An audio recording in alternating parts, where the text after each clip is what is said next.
ลายคือថ្ងៃធម្មតាក្នុងដួងចិនមានសេរីអន់ទុំភ័យក្តីស្នេហាទោះយ៉ាងណា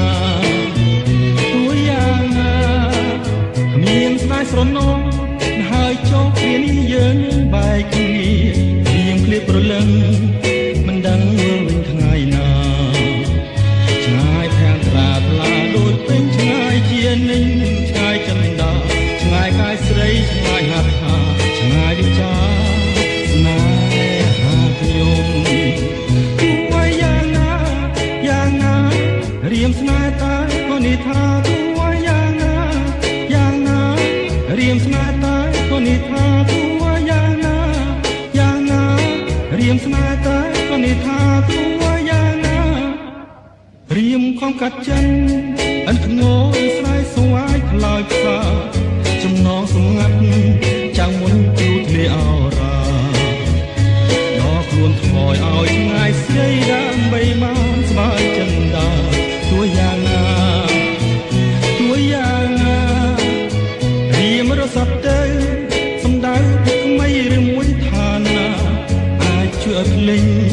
ល្បិចអូនគូឃើអស្ចារ្យរៀមត្រូវខំបំភ្លេចអូនជីវិតសូនក៏មិនថាបាបានភ្លេងដោយប្រាថ្នាទើបអរ៉ារៀមបានស្មើទោះว่าយ៉ាងណារៀមស្នេហ៍តែក៏និថាទោះយ៉ាងណារៀមស្នេហ៍តែក៏និថាទោះយ៉ាងណារៀមស្នេហ៍តែក៏និថាទោះយ៉ាងណានៅក្នុងរឿងនេះរៀមបានព្រះរីតាផ្លូវប្រាថ្នាឈុំព្រួយកង្វល់សុំយល់ស្គាល់តែសុខារៀមលាហើយលាសែឆ្ងាយព្រនកាយពីកែវគំងាទោះយ៉ាងណាក្នុងរង្វង់ដៃគូថ្មីមានន័យសុខសាន្តមួយគ្រារៀបអាចកសាងអនាគតនឹងវាសនាអូនគ្រាន់តែជាស្មា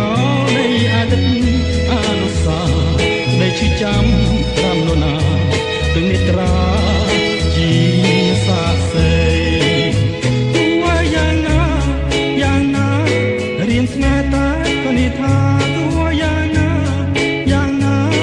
រៀមស្នេហ៍តែក៏និថាទោះយ៉ាងណារៀមស្នេហ៍តែក៏និថាទោះយ៉ាងណារៀមស្នេហ៍តែ